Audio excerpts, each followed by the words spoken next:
All right, big week here in Columbia. We're back. It's another Carolina podcast.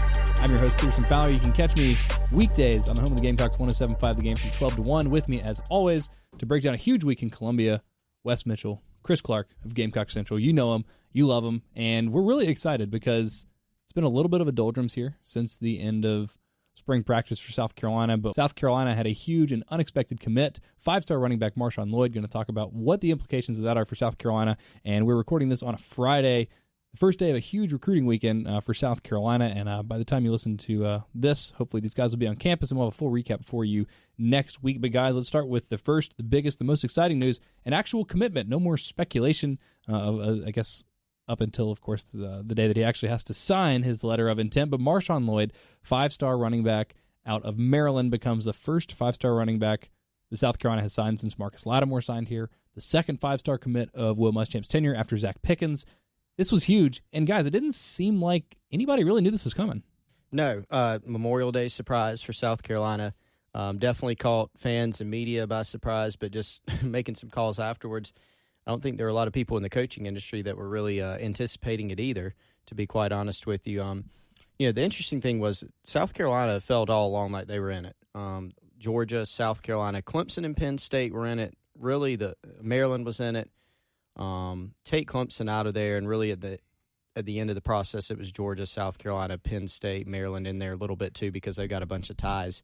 But Georgia and Carolina were thought of sort of as the top two. I think a lot of people just sort of didn't believe that South Carolina could land him. And honestly, look, you call it like it is. Georgia has done really well recruiting running backs. They're tough to beat on their top targets, and Lloyd was that for them. But I think you give a lot of credit to Thomas Brown. I think we're seeing the impact that he's had on this staff, just getting in on some guys. I don't know that South Carolina has any prayer with Lloyd without him, simply because he had some connections. He got him on campus initially and then got him back to campus again twice for overnights this year already, and those really helped set the table for South Carolina to swoop in there and land him. Obviously, the opportunities there in terms of depth chart with South Carolina losing multiple seniors this year and nobody else proven on the roster. MarShawn Lloyd's talented enough to challenge really anybody in a running back room, so it was a huge pickup for them. What is the Georgia effect? Whether it's the University of Georgia, the state of Georgia, Georgia alumni, something about Georgia and running backs. What is it? They've just always done it. It's sort of hard to put your finger on. It hasn't really mattered the coach. They've always had a couple backs. I mean, Thomas Brown was part of that. Thomas Brown, you look back at his tenure in Georgia. Now, he wasn't a guy like, Todd Gurley or Nick Chubb, Sony Michel. He's not going to be remembered like that, but I think he's like on the top 15 all-time rushing list, maybe top 10. Like, he had a really nice career. A very nice career, but, even with him, and he returned kicks, too. He's a heck of an athlete out of Tucker in Georgia, and, you look back there, and he still had Danny Ware and Craig Lumpkin. And, I mean, those three guys caused a lot of problems. It seemed like a different one every week could hurt you, and then you get Chubb and Michelle, and then Gurley and Keith Marshall. They've just always had guys. And a stable of them, it seems like. Yeah, I mean, I think it's one of those things like success begets success. Like if you have running backs and guys see that tradition, and it's such a high-profile position. Like if you're the Georgia running back, just constantly, like Chris said, every single year it seems like, or every few years it's like they'll have one or two guys that are like the guys there, and then it just cycles to the next guy. And I think kids want to be the next guy. So, I think Georgia felt really, really good about it. And I think some of that, though, as far as just the perception of it, it was easy to buy the fact, okay, Georgia feels good. He's another top running back. He's been a top target for them forever. They probably get their way because they usually do, on these situations. So, big get for South Carolina. Like you said, it was Memorial Day afternoon. It was so random. Like I got so many texts from people just saying, how random it was, and most of the time, we have like commitment stories already loaded up. Even sometimes it's because we know what's coming, but other times it's because all right, we're like, okay, this is going to come at some point fairly soon. Let's have something ready. Just to be like completely frank, like we didn't have a commitment story loaded up. It was just sort of. But I mean, I don't know what you were doing. I was in the grocery store when it happened, and one of the Georgia Rivals guys messaged me and was like, "Hey, look at this." had a few like words I can't say on the podcast, kind of like he was so surprised. And can we not say those words on the podcast? No, and we're family friendly here. So then what were you getting at the grocery store? I was like I was getting groceries, so I was trying to like open it, and I couldn't get it to open on my phone. So I called Chris, and I'm like, dude, what are you doing right now? And then we like had to rush, and we're like, wow, we have something to write about today. Which I was happy about that aspect, because I was like, okay, this is something people are gonna care about. 5-star guy. Mm-hmm. Were you on the water when I called you? Or no, I was getting ready for to have a mess of children over at my house. Okay. For like a Memorial Day party, basically. I got you. Running around getting food ready, all that stuff. Good times. And I'm glad you mentioned this, Wes, because I was going to bring it up if you didn't. Y'all just dropped the ball on this. Y'all had no idea. Oh my god. No, but seriously, like y'all are so well connected. Was it just a case of Lloyd's camp kept it so close to the vest? Like and it's not just y'all. Like everyone that follows recruiting for Maryland, for Georgia, for South Carolina, like you're saying, I think everybody was equally surprised. And I feel like there aren't that many surprises in recruiting anymore. So how did this happen? Well, I mean, it's like Chris said. I think the coaching staffs were surprised by it too. So right. Sometimes you can get you can get us media guys or whatever you want to say every now and then, but the coaches too, for like all the coaching staffs involved, like you hear I think Georgia was shocked, South Carolina was shocked. I kept, for the longest time, I had a weird feeling that Maryland, with the connections there, was going to end up being much stronger than maybe it seemed on the surface. Like I thought they were going to be a big factor. Just because of like the coaching staff, I guess former connections there and stuff like that. But for South Carolina to get him, and Thomas Brown, I went back and counted it up. Like he hadn't even been on campus for 5 months yet, and to go get a guy like this, and I did the article like you mentioned, first 5-star since Lattimore, really only the second or third 5-star. Like in Rivals history for South Carolina as far as running backs go, with Demetrius Summers being the other. So you got to go back, and 2002 is when the Rivals ranking started. Demetrius Summers, Kenny Irons was a 4-star in 2002.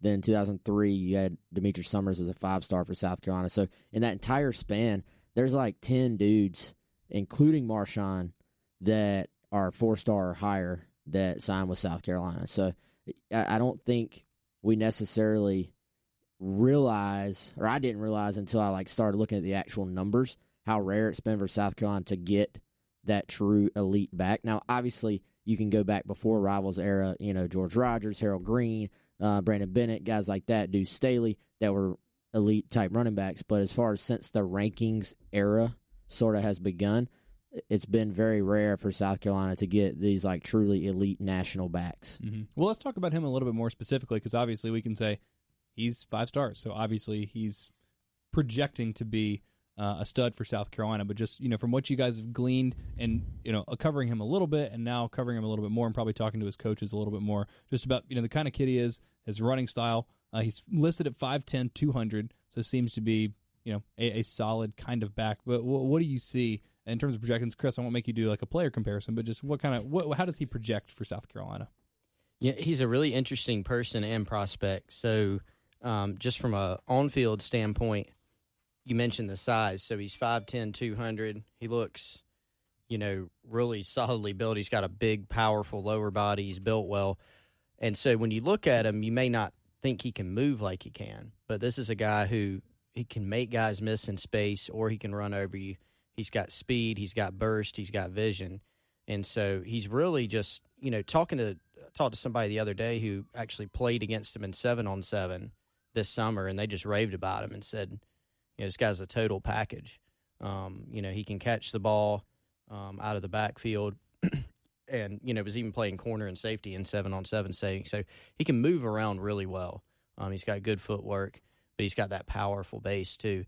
As a person, interesting kid. He's from Delaware. He commutes to school in Maryland every day. Wes tried to tell me he was from Delaware too, and I don't believe that. I don't think I don't think anyone's from Delaware. Yeah, I mean, I don't guess as many people are. Do you know anyone on a from national Delaware? Scale? MarShawn Lloyd. MarShawn Lloyd, I do. No, he's from Maryland. Yeah. I don't know anyone else. I've never talked to anyone that knows anyone from Delaware. That may be purely anecdotal. I'm not even sure it exists. Continue. So, one of his coaches brought up an interesting point, saying that, the fact that MarShawn is from Delaware actually sort of helped South Carolina a little bit, because look at some of the programs that recruited Lloyd. You got like Georgia and Penn State, especially with Georgia, good running back tradition. I mean, Penn State just had Saquon Barkley, who actually trained with the same organization that MarShawn trains with. And so there's familiarity there. And there's a lot of running back tradition. There's more winning tradition. But being from Delaware, like MarShawn is, he's a guy that feels like there's a little bit more talent there that goes just unnoticed, just because, not a lot of, you don't have college coaches just flocking up to Delaware. Yeah. Right. Some people don't even think the state exists. Or that there's people in it. Unsure. Right. They're just not 100% sure. So, but he's always had sort of that chip on his shoulder, is how his coach put it. And so the opportunity to go to South Carolina and sort of be the guy and carve out his own legacy and do something new is appealing to a guy like MarShawn. And that's the type of thing that you need. You need guys to just jump on the boat to where other people can see it. And they got to be good players too, obviously, but guys with visibility where the outside world and even, whether it's the fan base or just other prospects can look at it and say, wow, that's an eye-opener. When South Carolina started turning its fortunes around on the recruiting trail, early under Spurrier, 2005, 6, 7, they did some good things, but, they were sort of just stuck a little bit. The 2007 class really helped them start building up, but when they really, really got it going was, Stephon Gilmore, and then the next year you had Lattimore, and then the next year you had Clowney, and so it took a few guys, and I would argue maybe going back to that 07 class, just saying, it's okay to go to South Carolina, try to do some new things. And so I think that's what Muschamp faced when he got to South Carolina this time. It was really a big rebuild. There's not a trophy case from the past to look back on. They did have that pocket of success, but the program was struggling. New facilities, a little bit more of an upward trajectory on the field, and just landing some pieces here and there that are going to be eye-openers and also up the talent level on your team. The diamond in the rough angle and the kind of chip on the shoulder angle, I think is really interesting. And I don't want to steal your thunder because I think this may have been in your write-up about Lloyd, Wes. And to go back to something you mentioned earlier, just when we were talking about the Georgia running back thing, and it's kind of funny, but there really does seem to be something there. But not only did being from Delaware seem to maybe help Carolina, like you're mentioning, Chris, but also Carolina not being Georgia and not having that running back tradition that is normally so appealing to running backs may have also contributed to Lloyd's desire to come to Carolina because, and again, I'm sorry if I'm poaching this straight from your story, but he mentioned that he wanted to go somewhere where he could really build his own legacy, and that's a lot harder to do at Georgia than it is South Carolina. Yeah, it is, and I think, from a big picture standpoint, it really, if he wants to build his own legacy, it fits for him to be able to come to South Carolina and do that. And then from a just on the field, how things currently look with the depth chart, I mean, you look at the fact that most of South Carolina's, if not, all of South Carolina's contributing running backs for this upcoming season are going to be seniors. So for him to come in, not only is he going to have a chance to create his own legacy, he's going to have a chance to do it, I think, very, very early in his career. There's a real possibility that MarShawn Lloyd is starting game one, of his first college game at South Carolina. Now, I still think, there's a chance that Tank Bigsby could have something to say about that too if South Carolina gets him. But, I think if you just look at the situation, it ended up being that South Carolina had, I think, all the things that he was looking for as far as, still being able to play in a major SEC program and stuff like that, but also having those aspects of being able to do something that hadn't been done, not just from a personal standpoint, but from a team standpoint as well, coming in, being able to play early, and playing for Thomas Brown. That was something that's been mentioned a lot. It's just opportunity, and we've seen him starting to sort of flip that room, so to speak, already. I mean, you could realistically look at a situation where you could add Tavian Feaster for 2019, MarShawn Lloyd and Tank Bigsby for 2020. They already have LaVacia Carroll committed for 2021, although that's obviously, like a decade from now, it feels like. But you can already just see the pieces coming together as far as what that room could look like and the upgrades to that room. And, Will Shipley's a 2021 back that I think South Carolina, he's a national level kid that South Carolina's already in decent shape with. So you can at least see the building blocks of what that room might look like. No other way to cut it. I mean, this is really exciting, and Carolina's got to hold on and hope nothing weird happens in the next 6-7 months. Obviously, you got to get that LOI in, but this seemed like a pretty solid commitment. I actually saw it just today. He tweeted out a picture of himself wearing, I think, does he wear number 2? Yes. Yeah. So he was wearing, in the Gamecock number 2, and seems pretty excited. So great news for Carolina. Just hope nothing changes. And I mean, you're right. Like you were mentioning the 07 class earlier, Chris. That's sort of the building block. You got to start somewhere, and before you get Zach Pickens and before you get MarShawn Lloyd and Luke Doty and Ryan Helinski and all of these guys, it starts with little pieces that aren't necessarily as exciting, but you start to build something. And and I said this last year after last year's recruiting class, which was solid, and not spectacular but good. It felt like maybe this was starting to be the building block. And I guess it was when Carolina got Dak. I was like, okay, you look at where this started. For Spurrier, it was getting Mr. Football, and then starting to dominate your state, and then you're able to go and you're able to pluck some guys from somewhere else, and this feels like sort of headed in that same direction. So, obviously, great news for Carolina. Be excited about it. Just hope that this commitment stands until December 21st or whenever the early signing period is for this year. Other news from this upcoming class, or for the next 2 classes, I believe, actually. A lot of guys coming in this weekend. We're recording this on a Friday afternoon, so hopefully you'll get a chance to listen to it sometime over the course of the weekend so you have an idea of who is in and what to expect news-wise this time next week. You guys have the full list. You want to just give us a rundown, and then we can go guy by guy and talk about some of the more specific areas of interest for Carolina this weekend? Yeah, I can do that. And again, we mentioned Tank Bigsby a second ago, but he, he's expected on campus this weekend for his official visit. Jordan Birch, 5-star local kid, obviously expected in. We hope to confirm that these guys do make it in. Once they do, Miles Murphy, the defensive end out of North Carolina, Joshua Braun, 4-star offensive tackle, Michael Wyman is a commitment, Isaiah Walker is a commitment, Luke Doty is a commitment, Daquan Stewart already committed as well. Tyshawn Wanamaker already committed as well. Then you have a few other targets like Dominic Hill, Jazdin Turnitine, JUCO offensive tackle. Did I say Muhammad Kaba? Nope. Okay, and that's the final guy that's committed that is on the list. So you have a nice mix, and I think this is always good, and it's strategic, obviously, of guys that are already committed that are sold on South Carolina. One of them that's committed but maybe not completely sold in Isaiah Walker. Then just a load of your top, like absolute top targets, but also guys that are already very strong on South Carolina. So if you're South Carolina, you're kind of hoping that it rubs off on these other guys and that, Luke Doty, Daquan Stewart, Mike Wyman, those guys can almost be unofficial hosts for the guys that are uncommitted, and it kind of just works out in your favor as opposed to just having the coaches recruiting them, just having current players recruiting them. You've got sort of some built-in advantages to having them on campus with these other kids that are already committed. Yeah, it's a very elaborate game. I kind of love it. Mm-hmm. All right, so Chris, this is year 2 of official visits during the summertime, which conventional wisdom would say, well, there's nothing really going on. Like, what are the benefits of this? And I think maybe the easy answer, and I can't remember, I talked to one of you about this week on my local show, just a little bit more, not even one-on-one, but just a little more time with the coaching staff. Is that like the primary benefit of the summer official visits? Yeah, I think so. And look, different guys are in different boats. I mean, the commitments for them is about hanging out, camaraderie, talking, helping recruit, just hanging out, having a good time.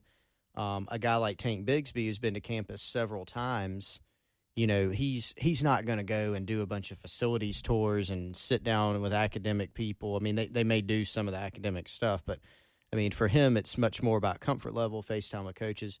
There will be a guy like Jazdin Turnitine, the junior college offensive lineman that Wes mentioned. Now, he's going to be a guy who hasn't been to campus, so he's going to need to go and get more of that total feel, and they can still go do that during the summer. So, yeah, I mean, it's not a football game. You want to get guys in for a football game if you can to showcase your game day atmosphere because you have a good one.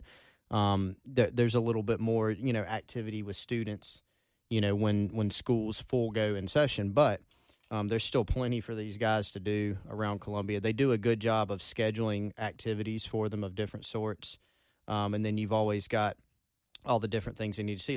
Some of these guys maybe haven't seen the new operations building, for instance, so that can be a centerpiece, FaceTime with the coaches. So there's a lot of flexibility that they have even in the summer, And for some guys who may want to make an earlier decision, it's a good thing. And it's honestly, it gives you more time as opposed to, say, bringing them in during the football season, because then you're from, September until basically December, where you can bring them in on a weekend, but you don't get as much time. So ideally, you get a mix of all those types of things, all those types of visits. So it's what, like 12, 15 guys coming in? I wasn't counting when you were reading the list, but ish. So of those guys, you mentioned some that are already pretty firm commits for South Carolina. They're going to be acting more as ambassadors than 12. anything else. 12? Yeah. So a couple of those guys are pretty firmly committed. They're going to be ambassadors for the rest of the guys. Who are you watching that you think could either change his status, maybe not commit, but someone that Carolina has a chance to make a really big impression on this weekend that, maybe they haven't yet? I mean, I think, and like you're talking about as far as scheduling the summer officials, it's all strategic, and I think everybody on this list, for the most part, they feel like the timing is right to bring them in now because you're kind of trying to close the deal. Like, especially Tank Bigsby, who we've talked about May being like the month potentially for him to commit, for a couple months now, and obviously here we are, the last day of May. I think the timing there makes a lot of sense for them to maybe push over the top. And that's just me saying this without having even asked anyone about this. I would imagine a big part of this weekend is going to be showing him how they can get the football to both him and Lloyd and their plans for both of them and how they both fit into the offense and stuff like that, and making sure there are no questions about that part of it. Can they watch film with the coaches while they're here? Oh, yeah. Do they do that? Oh, yeah. Oh. Definitely. So they'll be showing him how he'll be used. I would just imagine that's going to be a huge part of the weekend for him. Miles Murphy, he's a guy that I think's been a South Carolina lean for a while now.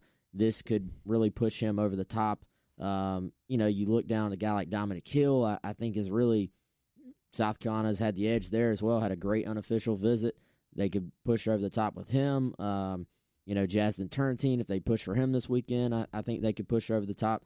I think all these guys are coming in this weekend for a reason. And then the one that's just more of a question is, Jordan Burch. How much damage can South Carolina do with Jordan Burch this weekend? Like, can they push him into that thought process of going ahead and being done? Or is this thing still nowhere close to being done? I think it's one of the more interesting recruiting battles we've followed because there is so little information, and that expands out. A lot of times, maybe people are more quiet about who they're leaning to or who contenders are, but even as far, Chris, I feel like as far as like when he may decide, there's not much out there about that either. Like, I think early on the impression was kind of that maybe it's gonna go the distance, but then at the same time, if it's like a situation where it would not surprise me if he just came in, had a great weekend, and then got home and said, I'm done with all this recruiting stuff. I'm going to shut it down. And that's not me speaking from information. That's just me saying it wouldn't surprise me because literally nothing would surprise me when it comes to this. Yeah, I've just been expecting that we wouldn't know until actual signing day because there's just been so little on it. But on the other hand, it just as we know nothing now, and it seems like anything could, something could just pop off like that, and it wouldn't surprise me at all. And also, it's probably nice to be courted, but on the other hand, it's probably annoying to have people texting you all the time and trying to figure out. And you might just say, I'm done with this. Just let me get this out of the way so people will stop asking me. Because I'm sure some kids do that. Because some kids just aren't as enamored with the process and really take their time. And once they decide, they're like, okay, I don't want to be asked about it anymore. So let's just get this out of the way. This is where I'm going. It's more and more of a trend in general for guys that want to be done before their senior year to just focus on that alone. Mm-hmm. And I think that's one thing South Carolina has sort of, some schools were a little bit hesitant to use the early official visit dates a lot because you go ahead and kind of, you lose that, you've already used it up. So if a guy waits it out, you might wish you still had your official. The impression wanes a little bit as he gets more schools officials under his belt. Right, but South Carolina has been, even last year, and they most of the guys they brought in, I think it was also the first weekend of June, wasn't it? The Jamie Robinson, big weekend. Yep. Most of the guys that they wanted, that they brought in for those early summer official visits, they got. Even the ones, Jamie Robinson, he took his official visit to South Carolina all the way back this time last year, and he actually didn't end up making his decision until the second signing day. Yep. And they were still able to land him. So they've gone more towards let's be aggressive. If we feel like we have a lead, let's go ahead and try to lock these guys in. So I think that's sort of their MO now. That's their plan of action, and they're going to keep it up. And I think what we saw last week is more often than not, it does sort of work to push them over the top. And I think we'll see that this weekend. All right, let's do it like this. Who would you be least surprised to see commit? Who do you think is the greatest chance that they're on the commitment list after this weekend? Putting Chris totally least on the spot. Probably Dominic Hill. Yeah. Least surprised, just because I feel like they've got a really, really big lead for him. And he's been on campus twice, I think, for overnights both times already this calendar year. He's sort of had this time frame where originally he was saying he was going to commit in August, and he said maybe at the end of June.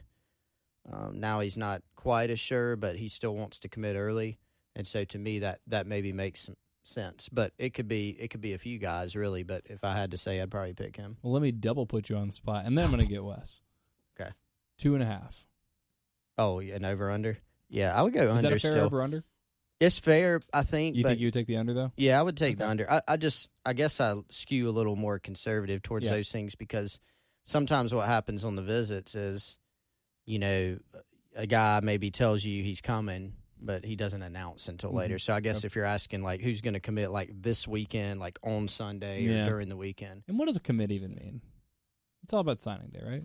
Yeah, it is. But okay, well, let me ask you this, because this is now this is a kind of a pulling back the curtain thing, just for my own curiosity, and I'm sure other people have this question as well. How do you two differentiate or classify a soft commit versus a hard commit? Or is that just an NCAA football thing? No, I don't think we use that terminology, but I think, Isaiah Walker is a soft commit. He's taking a bunch of other visits. I think if a guy's taking a bunch of other visits, it's a soft commit. Okay. But I feel like recruiting sort of gets a bad rep because people talk about and see the decommitments because it's part of the news cycle. But then, so when somebody commits, inevitably there's a number of people will be like, well, it doesn't mean anything until he signs, which obviously is true. But there's a much larger percentage of guys who commit and just sign with the school they committed to. It's not, people act like it's a better chance than not that they decommit. Unless it's Florida or Miami, I must say. Yeah, because they have a full class of decommitments every year, it seems like. I don't know why. That's just how it's gone. But for the most part, for sure. The guys let's talk about South Carolina. Yeah. We should go back and just say what percentage of guys that committed to South Carolina ended up signing with them, because most of the guys that commit would be high, 80%, end up signing. That's the number that came to my mind. I would think probably 80 or So it's just people just focus on the decommits because that's what the story is. Exactly. It's not a story like the old TV. If it bleeds, it leads. It's like we lead with the bad news, or not lead with the bad news, but that's the one that gets most of the attention because it's just not exciting. If a guy committed 6 months ago and then he signs, we expected that. Yeah, you knew you were getting. There's no extra story there. Yeah, whereas it is a story if it's a decommitment. Right. So it sticks. In people's mind. It's like if Luke Doty has committed. It was a huge deal when he committed, and Luke will give you an interview at any time you want, but the suspense is kind of gone there because everybody knows he's going to sign with South Carolina, just for example. So it's like if Javion Cohen decommitted from South Carolina, that becomes big news, obviously, and it becomes talked about, and then it reinforces the idea of, commitments don't mean anything. Commitment means nothing to this kid, blah, blah, So I just think for the most part, when you get a commitment from a guy, there's a pretty good chance. There are situations, but most of the time we'll even note that. There's situations where a guy commits and we'll be like, hey, he's committed, but, you just keep an eye on this one. It's still not over whatsoever. But in general, most of them stick, I feel like. I think the best example of that is when you remember Muschamp's first class when Stephen Guidry committed. Yes. The kid out of Mississippi. And, I remember talking on the phone with some folks about that, and that was like literally what was said was, this kid committed, but it'll be a battle, And, of course, he didn't end up signing. And then he had a crazy – oh yeah, we would have to pull it, do a dictionary, not a dictionary, an encyclopedia, try to find, because it was he was committed to LSU and then Mississippi State and then LSU. And he finally ended up in Mississippi State, I believe, right? But it was just back and forth, and academics were in play too. So that sounds like a good summertime podcast. We'll call it the War Room, and it'll just be all of y'all's craziest recruiting stories, guys. That we could do some of that. I'm sure we couldn't tell. I'm sure some have that we stories could for days. Yeah, it'd be fun. All right, well, Wes, you don't get out of this. You did a great job of talking. You guys did a great job. Burgeoning politician over here talking all around the question. Didn't want any part of it. 2.5 over under. How many commits South Carolina have on Monday?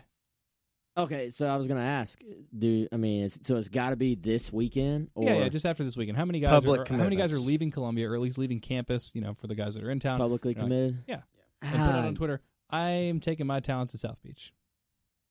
I'd probably say under. All right. Okay. Well, then my over/under sucks. 1.5. See, it's all right. Let's extend it out to within the next week, because by this time next week. Okay. For those of you that are not standing in this room right now, which I hope is most of you, because I don't see you. I'll be very concerned if you were here. It is 2:00 on Friday, May 31st.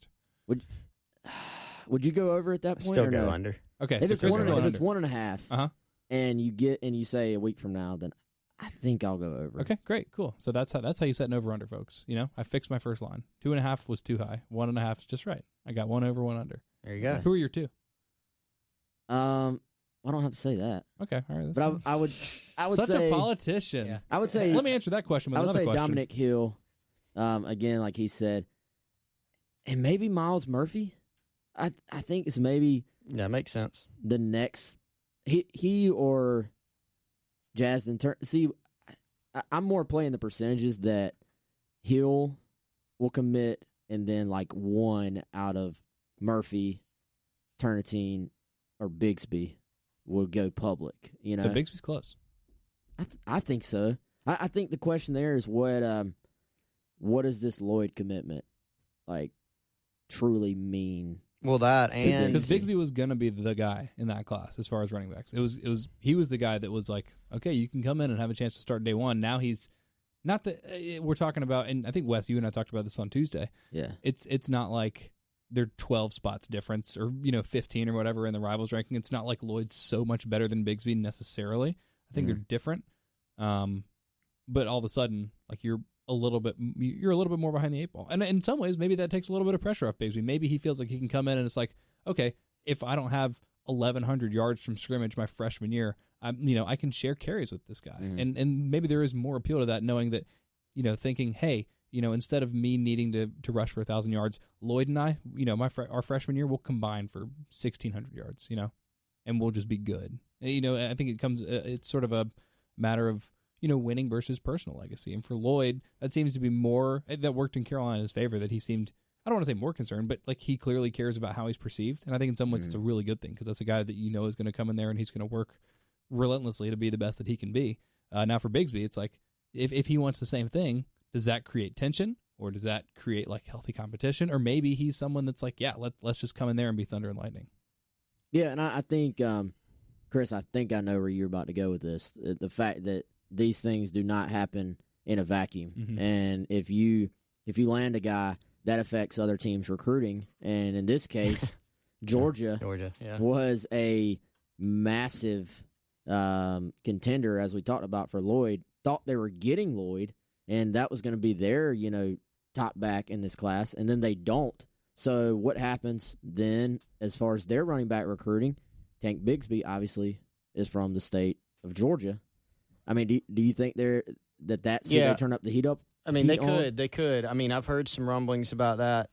And at the end of the day, because you may take the sort of surface level view and say, Well, they're so late on him, and that's true. But that doesn't always matter, particularly with guys in Georgia. So I'm not saying that Georgia, if they came in and really, really pushed, if they would trump South Carolina. I'm not necessarily saying that. I'm just saying it would definitely be something that a lot of people involved in that one on South Carolina's end would be saying, okay, we're sort of concerned about this because, I mean, just being realistic. So, Georgia's got some other guys out here, but sort of where they are is, they missed out on Lloyd. They've been slower on Bigsby for whatever reason. They passed on Jahmyr Gibbs in state, who ended up committing to Georgia Tech. They passed on Kobe Pryor, who would have crawled to Athens for an offer. And, same high school as Nick Chubb, Cedartown, works out with Nick all the time. He ends up committing to Clemson. Then, a couple of their other targets, or several of them actually, are out of state. So, I mean, Zach Evans from Texas, they're in the mix with him. But there's big competition on that. Kendall Milton from California. There's some Ohio State buzz with him. And then a kid from Texas named Seth McGowan, who's more likely to stay out Midwest too. So you look, and their board has just all of a sudden sort of narrowed a little bit. And so they're going to have to do something as far as running back recruiting, because they're going to lose DeAndre Swift after this year. Brian Harion's a senior. And so that is a storyline to watch as far as what's going to happen with Tank. So for South Carolina, the ideal situation would be to get him committed. That doesn't mean it's completely over, but that gives you even more, oomph. I can't even think of a word in terms of being able to keep him. You just made me think of this. So we'll finish with one last very difficult question. Ooh. Because Wes does not have any questions from the board, because he does not care about any of your thoughts or opinions. Those of you listening. You have a way to post too. Like I'm not an admin. You could have asked. This is your thing. You wanted to be executive producer. You remember that? I do. You won that You bet. need to reopen that competition, by the way. Yeah. If you Come don't, up with something. If you don't post these threads, I'm going to have to retake my job as EP for this. Are you going to do the post then? Sure. Can I? I mean, I'm going to tell you as executive producer that you can make the post. Okay, if I can make the post, can I sticky it? I don't think I have the rights on the website to. I think I can make a thread like anybody else. But yeah, you can make a thread. I'll sticky it for you. Okay, you sticky it for me. Perfect. Yeah. Okay, well, we'll get to that next week, because we do want to get into a routine of actually doing that, so that y'all know it's podcast time. Let's ask some questions. We don't have that today, so I'll ask a very hard question on behalf of all of the readers on Gamecock Central and the listeners that are listening wherever you get your podcasts. Lloyd, 5 stars. Bigsby's 4 stars. If the Lloyd commit costs Carolina Bigsby, either because Bigsby doesn't want to come and be the second guy, or because Georgia, swoops in, makes him an offer he can't refuse, whatever, is Lloyd worth the trade off for Bigsby? If you could have one of those two guys, obviously one's rated a little higher than the other, but we're talking about pennies here in terms of difference. Which one would you rather have? Yeah, as long as you get one, I think it's worth it. I mean, you'd rather have one than zero. Yeah, but who's going to be better? That's what I'm asking. Who's going to be better? Oh, man. I mean, that's tough. I know. Lloyd's body of work, he missed in 2017, so that was his sophomore year. He missed 90% of the year with the injury, and then he was banged up a little bit. He missed at least sometime last year, too. So, his body of work is not as great in high school. He's been on the radar a long time, since middle school. And man, I like both guys a lot because they are different. I guess I'd probably pick Lloyd. But Okay. it's close. Okay. It's very close. But you pick Lloyd. Thank you for committing. Yeah. I'm sure Wes is going to give us his little political stuff again, a little runaround. What you want? What you got, Wes? I don't know, man. So, all right, let's agree first of all. You can pick Tank. I love Tank. I know. His name's freaking Tank. I think he's really, really good. I feel like if you don't pick Tank, you are in danger. Tank. I mean, they're how many spots off in the rankings? Tank. It's like 24 and 34, 24 and 35. It's not even that high, I don't think. Might not be. Maybe it's 24 and 32 or 25 and 33. Tank is every bit as good of a football player as MarShawn Lloyd, I think. Pure football player. Yeah. Every bit as good. I'm on that. Maybe better. Ooh. But man, Lloyd. So I was watching Lloyd's. You watch his highlights; they're really good. When you watch his camp stuff, right, and you see how good this dude's feet are for someone that is that put together from a muscular standpoint, and then you talk about running in the SEC. Lloyd's skill set is, I think, incredible. He's got balance, low center of gravity, so he's powerful. So that's why I'm just giving him a slight edge. Into Lloyd too. Yeah, because I give him that slight edge because of that potential. You know what I mean? Well, that's what we're talking about here is potential. And I think it is a situation like you look at Chubb and Michelle.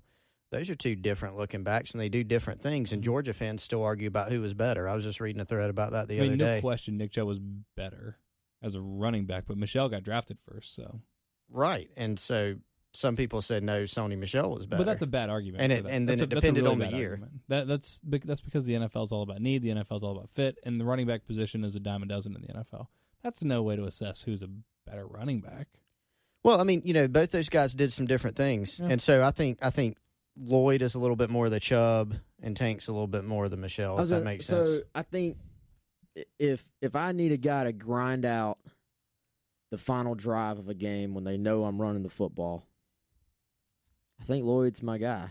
No, I think Tank's probably the most likely to break off a long playmaking run and change a game. I think Tank, you can put him at kickoff returner as well and get the football in his hands that way. I don't know if that necessarily is Lloyd's game.